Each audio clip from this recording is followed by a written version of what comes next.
নমস্কার, চলে এসেছি একটা নতুন রেসিপি নিয়ে। আজকে আমি বেবি কর্ন দিয়ে স্যুপ বানাচ্ছি। এই শীতে বেবি কর্ন, তারপরে গাজর, বিনস, ক্যাপসিকাম, স্প্রিং অনিয়ন এই সমস্ত দিয়ে স্যুপ বানিয়ে সন্ধ্যাকালীন একটা ভালো টিফিন হয়ে যায়। আমি আজকে করছি বেবি কর্ন দিয়ে একটা স্যুপ। তাহলে দেখা যাক আমি কিভাবে করছি। প্রথমে কড়াতে একটু বাটার দিয়ে দেব। বেবি কর্নের স্যুপ বানাতে আমার এই উপকরণগুলো লাগছে। এখানে আছে রসুন কুচি, পেঁয়াজ কুচি, আর এখানে আদা কুচি। প্রথমে আমি রসুনটা দিয়ে দিলাম।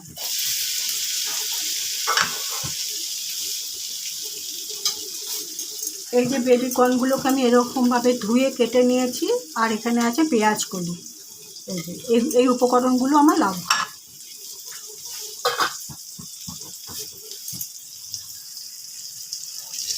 রসুনটা ভাজা হয়ে গেছে, এবার আমি পেঁয়াজ আর আদাটা দিয়ে দিলাম।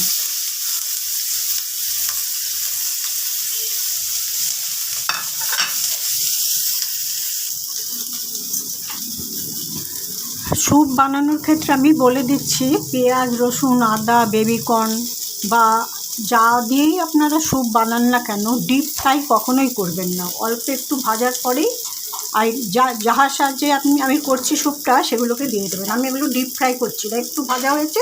এবার আমি বেবি কর্নগুলো দিয়ে দিচ্ছি।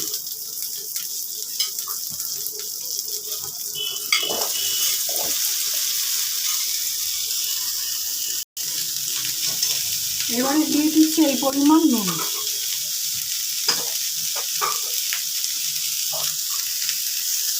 এবার আমি পেঁয়াজ কলিগুলো দিয়ে দিচ্ছি।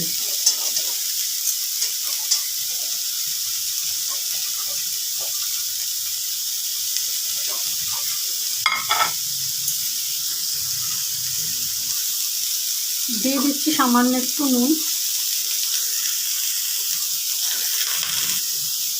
বেবি কর্নগুলো সুসেদ্ধ হবার জন্য আমি এবার জল দিয়ে দিলাম। হালকা বয়েল করে নিয়েছি বেবি কর্নগুলো। এবার মিক্সিতে পেস্ট করে নিয়ে স্যুপটা বানাচ্ছি। হালকা বয়েল করে নিয়েছি, গ্রাইন্ডারে মিহি পেস্ট বানিয়ে নিয়ে এবার মিশিয়ে দিলাম।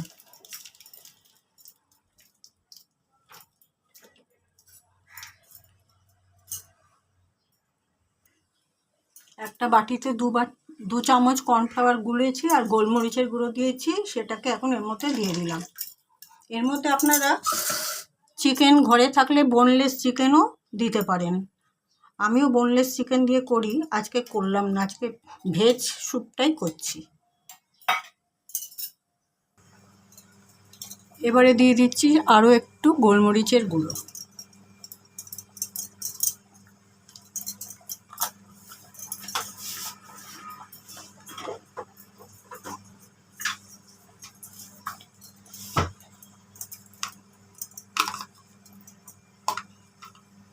দিয়ে দিচ্ছি এই পরিমাণ বাটার।